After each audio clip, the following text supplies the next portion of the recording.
زاہد صاحب کیا کہیں گے؟ آپ سے میرا وہی سوال ہے کہ کیا اس سے قبل ایسا ہو چکا ہے، اور اس کیس کے بارے میں بتائیے کہ اس کو بھی کیسے دیکھتے ہیں آپ؟ جی دیکھیے، توشہ خانہ کا تو پاکستان کی ریسنٹ تاریخ کا پہلا اور یونیک کیس ہے، اور یہ میکسیمم پنشمنٹ دی گئی ہے سابق وزیر اعظم کو، اور یہ برقراری سے کیس چلا ہے جی۔ پہلی دفعہ ایسا ہوا ہے، اسی بالکل ایک اسٹرائکنگ سملیرٹی سی لگتی ہے جس طرح سے پیناما کیس میں جے آئی ٹی ہوئی، پھر پیناما کیس میں جلدی سے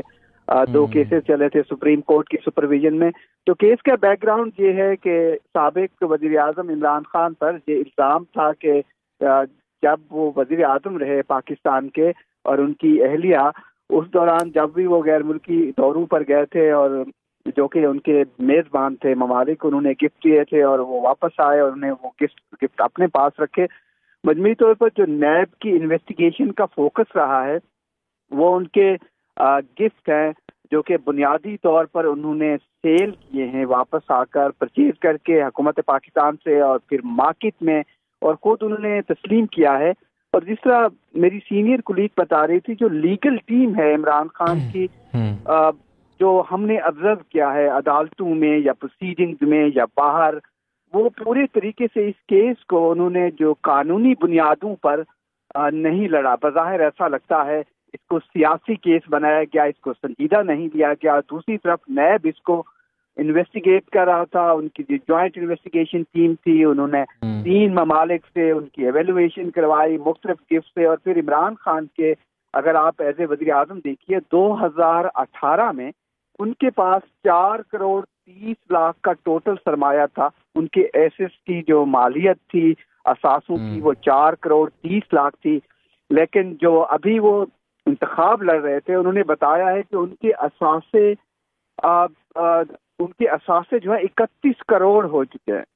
311 ملین سے زائد۔ تو آپ یہ اندازہ لگا سکتے ہیں، جس میں انہوں نے 2020 21 22 میں انہیں گفٹ کو بائی اینڈ لارج شو کیا ہے کہ ان کا سرمایہ وہاں سے آیا ہے۔ تو اس سے ریاست کا جو وائٹل پوائنٹ تھا نیب کا وہ 1.5 بلین کا تھا۔ ان کا یہ خیال تھا کہ ایک گھڑی، اس کے علاوہ جو ایک سیٹ ملا تھا سونے کا ان کی اہلیہ کو،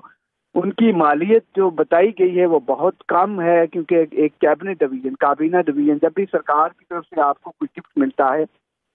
کابینہ ڈویژن میں آپ کو جمع کروانا ہوتا ہے، ان کو ایویلویٹ کرنا ہوتا ہے، اس کے ٹیکس ہوتا ہے، اس سے 50% آپ کو پے کرنا ہوتا ہے، تو ایک نامنل سی اماؤنٹ دی گئی ہے۔ یہ بنیادی الزام تھا، اور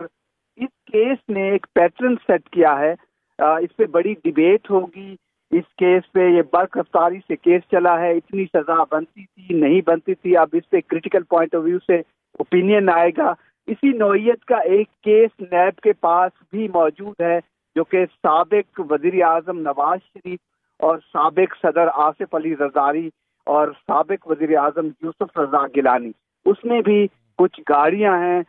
گفٹ کا ایک سملر کیس ہے جس کو نیب دیکھ رہا ہے۔ تو ایسا پریسیڈنس ہے جس کے میں آگے جا کر کچھ اور سیاستدانوں کے لیے مسائل ہو سکتے ہیں۔ اب تو یہ کیس ایک میکسیمم پنشمنٹ ہے، اس میں تو بنیادی طور پر اب اپیل کا رائٹ کتنی دیر بعد ملتا ہے یہ تو ایک قانونی نکتہ ہے، لیکن اب نیب نے جو اس کیس کو انویسٹیگیشن میں فائنڈنگ اس کی دی ہیں، کلیکشن کیا ہے، ایویڈنس کیا ہے، اس کی بنیاد پر۔ اور بائی دا وے آپ کو معلوم ہے کہ جج بشیر صاحب جو ہیں یہ ایک اکاؤنٹیبلٹی کورٹ میں انہوں نے کافی پاکستان کے ہائی پروفائل جو کہ ایکیوز تھے، پولیٹیکل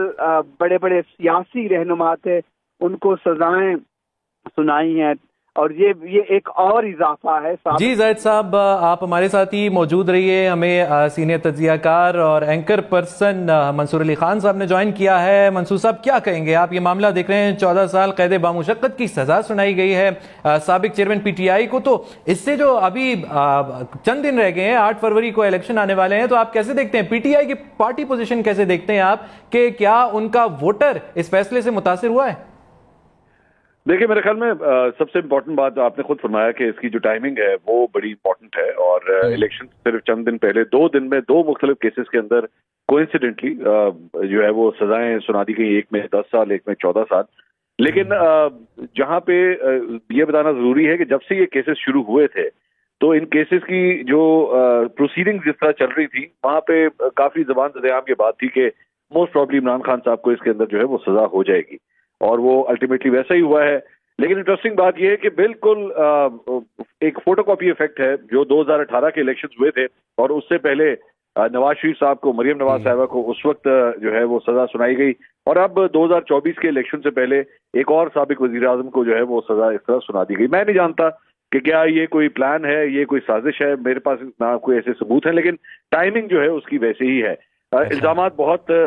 سنگین تھے عمران خان صاحب کے اوپر اس توشہ خانہ کیسز کے حوالے سے. 108 مختلف تحائف ان کو دیے گئے تھے، اس میں سے 58 تحائف انہوں نے اپنے پاس رکھے تھے. الزام یہ تھا کہ کچھ تحائف جو ہیں ان کی جو کاسٹنگ لگوائی گئی وہ کم لگوائی گئی، پیسے جو ہے وہ کم جمع کروائے گئے. کچھ کے یہ بھی الزام تھا کہ کچھ کو چھپا دیا گیا. اسی کیس سے جڑی جو ہے وہ بشرا بی بی کی چند مبینہ آڈیو بھی جو ہے وہ باہر آئی تھی، جس کے اندر وہ اپنے بنی گالا کے ایک ملازم کو ڈانٹ رہی تھی. وہ بھی بطور ایویڈنس جو ہے وہ لوگوں کے سامنے پیش کیا گیا. تو الزامات تو بہت سنگین تھے، لیکن دوبارہ سیاسی نوعیت کے پاکستان کے اندر جب بھی مقدمات ہوتے ہیں تو لوگ اس کو صرف قانونی اسکیل کے اوپر وے نہیں کرتے بلکہ سیاسی طور پہ بھی وے کرتے ہیں کہ ایسی کیا وجہ ہے کہ صرف الیکشن سے چند دن پہلے ہی ایک بڑے سیاسی لیڈر کی، اور اپیرنٹلی ابھی تو نہیں ہے لیکن بانی تو ہیں وہ چیئرمین پاکستان تحریک انصاف، تو ان کے خلاف اتنا بڑا فیصلہ آنا، کیا یہ ووٹرز اس سے ڈسکریج ہوں گے، مزید انکریج ہوں گے؟ اب یہ سب سے بڑا سوال ہے. 8 فروری کے حوالے سے ہم نہیں جانتے کہ 8 فروری کو کیا ان کے ووٹر پاکستان تحریک انصاف کے وہ گھروں میں بیٹھے رہیں گے، یا وہ اپنا غصہ نکالنے کے لیے، اپنا جسے یہ لوگ کہتے ہیں کہ بدلہ لینے کے لیے باہر آئیں گے، باہر آ کے ووٹ ڈالیں گے. We don't know. تو لیکن پاکستان کی تاریخ میں آج ایک اور سابق وزیر اعظم کو سزا دینے کا جو چیپٹر ہے وہ بند ہو گیا. بالکل ایسا ہی ہے. آسمہ صاحبہ بھی یہی کہنا تھا کہ جو ابھی جو ووٹرز ہیں وہ تقریباً مایوسی ہو جائیں گے اس فیصلے کے بعد کہ اب کیا آیا آزاد امیدوار جو ابھی کھڑے ہوئے ہیں مختلف انتخابی نشانات کے ساتھ تو ان کو کیا ووٹ دینا چاہیے یا نہیں. اچھا منصور صاحب یہ بھی بتائیے گا، آپ نے جیسے کہا کہ یہ سنگین الزامات تھے، تو کیا توشہ خانہ میں کم مالیت کسی اور رہنما نے بھی ظاہر کی ہے اب تک، اور کیا پی ٹی آئی کے پاس یہ ایک کارڈ موجود ہے کہ وہ ایک اور کیس جو ہے وہ کسی نہ کسی رہنما پہ کر سکتا ہے جو الیکشن کو افیکٹ کرے؟ دیکھیں آلریڈی ایک کیس چل رہا ہے، یہ معاملہ آلریڈی چل رہا ہے، اور گاڑیوں کا معاملہ ہے، اور وہ گاڑیوں کا معاملہ جو ہے وہ نواز شریف اور آصف علی زرداری ان دونوں کے اوپر ہے. اور وہ الزام یہ تھا کہ جب 2008 میں پاکستان پیپلز پارٹی کی حکومت آئی تھی تو اس وقت آصف علی زرداری صاحب کو اور نواز شریف صاحب کو توشہ خانہ سے گاڑیاں دی گئی تھی. اب گاڑیاں دینا جو ہے وہ عام طور پہ قانونی طور پہ الاؤڈ نہیں ہوتا، لیکن اس وقت کے وزیر اعظم یوسف رضا گیلانی صاحب نے ایک اسپیشل پرمیشن کے تحت ان دونوں افراد کو گاڑیاں دینے کی پرمیشن دے دی تھی. اور انٹرسٹنگ بات یہ ہے کہ نواز شریف صاحب کی جو گاڑی تھی وہ گاڑی 90s میں جب وہ وزیر اعظم تھے تو اس وقت ان کو تحفے میں دی گئی تھی، اور تب سے وہ توشہ خانہ کے اندر ہی کھڑی ہوئی تھی، پاکستان کے اندر ہی موجود تھی. آپ جانتے ہیں نواز شریف صاحب تو پاکستان چھوڑ کے چلے گئے تھے،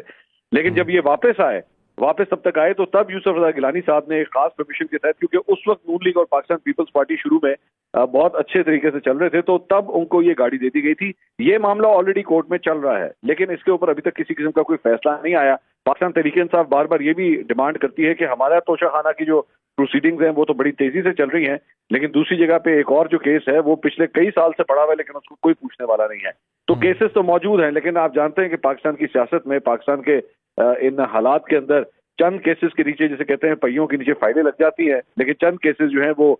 فریج کے اندر رکھ دیے جاتے ہیں یا فریزر میں رکھ دیے جاتے ہیں کولڈ سٹوریج کے اندر، کہ بوقت ضرورت وہ کیسز جو ہے دوبارہ ایکٹیویٹ کر دیے جائیں. بالکل یہ سیاسی جماعتیں ہیں، یہ کارڈ کھیلا جاتا ہے. منصور صاحب ہمارے ساتھ ہی رہیے، آپ ہمارے ساتھ فیصل کریم کنڈی صاحب موجود ہیں. فیصل صاحب آپ کیسے دیکھتے ہیں اس معاملے کو،